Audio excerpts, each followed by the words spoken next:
Di antara para nabi Allah yang diberi kerajaan dan kenabian, ada seorang hamba pilihan yang terkenal dengan kekuatannya, suara merdunya, dan ketundukannya kepada Allah. Dialah Nabi Daud alaihissalam, seorang raja, pejuang dan penyair langit, yang Allah beri mukjizat luar biasa di bumi dan langit. Dan sungguh, kami telah memberikan kepada Daud karunia dari kami. Wahai gunung-gunung, bertasbihlah bersamanya, dan burung-burung pun demikian. Kami lunakkan besi untuknya. Quran Surat Sabah ayat 10. Nabi Daud alaihissalam memiliki suara yang begitu indah, hingga langit dan bumi ikut terpesona ketika ia membaca kitab Zabur. Setiap kali ia berzikir dan memuji Allah, gunung-gunung ikut menggema bertasbih bersamanya, dan burung-burung yang sedang terbang terhenti, air-air yang sedang mengalir terhenti, dan angin-angin terhenti menghembus. Bagaikan waktu terhenti, mereka bertasbih mengikuti suara sang Nabi. Sesungguhnya kami telah menundukkan gunung-gunung untuk bertasbih bersama Daud pada waktu petang dan pagi. Quran Surat Syad ayat 18. Bayangkan suara zikir yang menggema dari lembah ke lembah, dari puncak gunung ke puncak lainnya, disambut dengan kicauan burung yang tunduk kepada sang Nabi. Itulah mukjizat suara tasbih alam, di mana seluruh ciptaan Allah ikut memuji bersama nabinya. Sebelum menjadi raja, Nabi Daud alaihissalam hanyalah seorang pemuda yang rendah hati di antara pasukan Talut, Saul. Namun di medan perang saat melawan Jalut, Goliat, seorang raksasa yang ditakuti oleh seluruh pasukan, Allah menurunkan mukjizat kekuatan pada Nabi Daud. Dengan hanya sebuah umpan batu dari ketapel, Nabi Daud menghantam kepala Jalut hingga tewas. Maka Daud membunuh Jalut, dan Allah memberinya kerajaan serta hikmah, dan mengajarkan kepadanya apa yang dia kehendaki.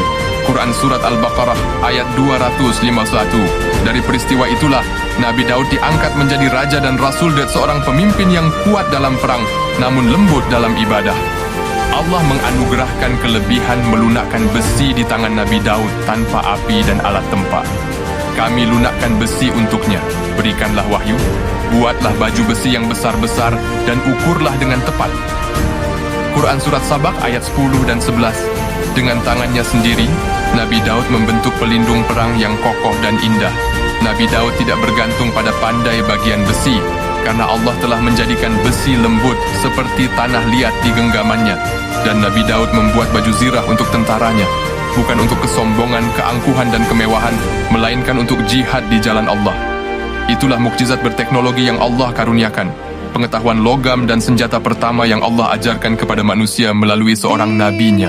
Allah menurunkan kepada Nabi Daud kitab Zabur, sebuah kitab yang penuh dengan zikir, nasihat, dan doa yang indah. Dan kami berikan kepada Daud kitab Zabur. Quran Surat Al-Isra ayat 55. Dalam kitab ini terdapat nyanyian tasbih dan zikir kepada Allah yang berisi tentang cinta, ketundukan, dan pengharapan kepada Tuhan. Para ulama mengatakan, suara Nabi Daud ketika membaca Zabur adalah suara paling indah di bumi. Sampai-sampai manusia, hewan, bahkan angin terdiam mendengarkannya. Selain kekuatan dan mukjizat, Nabi Daud diberikan oleh Allah hikmah dan keadilan yang luar biasa. Dan kami kuatkan kerajaannya, dan kami berikan kepadanya hikmah dan kebijaksanaan dalam menyelesaikan perkara. Quran Surat Syad ayat 20. Beliau menegakkan hukum dengan jujur, tidak berat sebelah, dan selalu memohon petunjuk kepada Allah dalam setiap perkara. Dalam riwayat tafsir Ibnu Katsir, diceritakan bahwa Nabi Daud selalu berpuasa sehari dan berbuka sehari. Itulah puasa paling dicintai oleh Allah yang dikenal sebagai puasa Daud. Rasulullah bersabda, puasa yang paling dicintai Allah adalah puasa Daud. Ia berpuasa sehari dan berbuka sehari.